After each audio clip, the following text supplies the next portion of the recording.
Welcome to today's special presentation of our walk with John through his gospel on this Palm Sunday.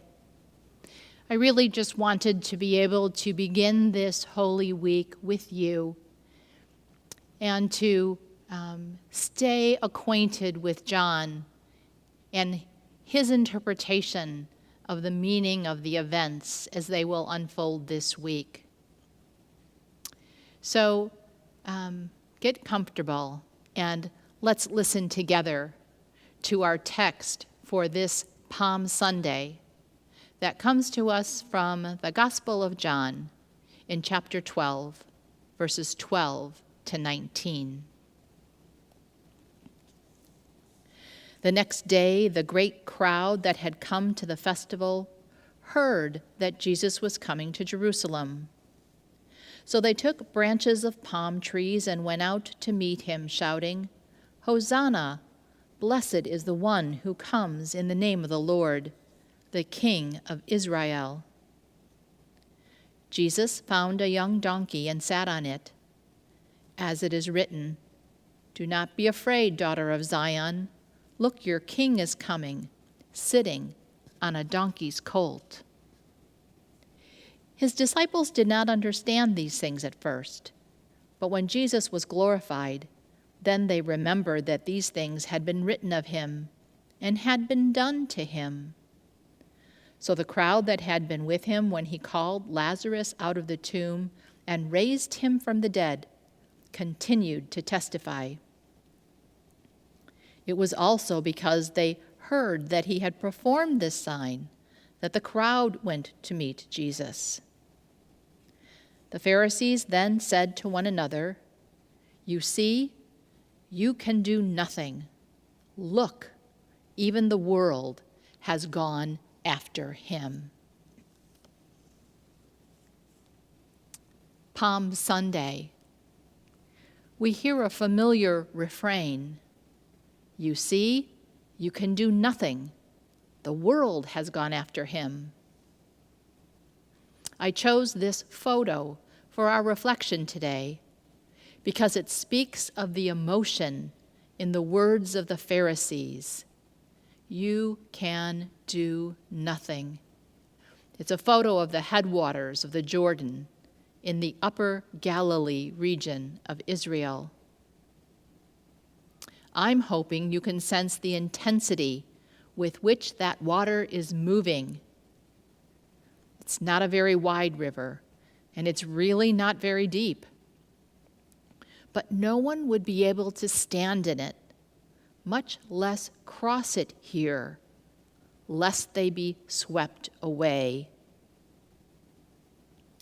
This is a very different kind of "you can do nothing" than the one we considered a few weeks ago. This time, it's a phrase of despair. The prior one, an acclamation of faith. This time, it is said ruefully. The prior time, it was offered as a future and a hope.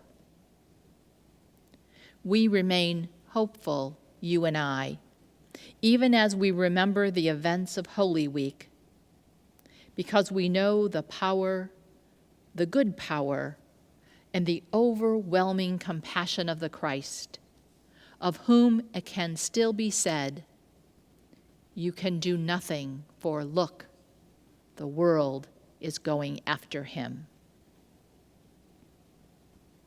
Let us consider these things as we enter our silence together.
This is our intention for this week, that we might reflect, each of us individually, on how we have powerfully gone towards the Christ. For those of you who are keeping a journal, you might pick an image that is a metaphor for that and include it in your journal when we gather this week. For there are all kinds of ways that we have been called to powerfully follow him. So I hope you will have a wonderful week. I hope it'll be meaningful and prayerful in so many ways, and that God will bless you with his gift of peace.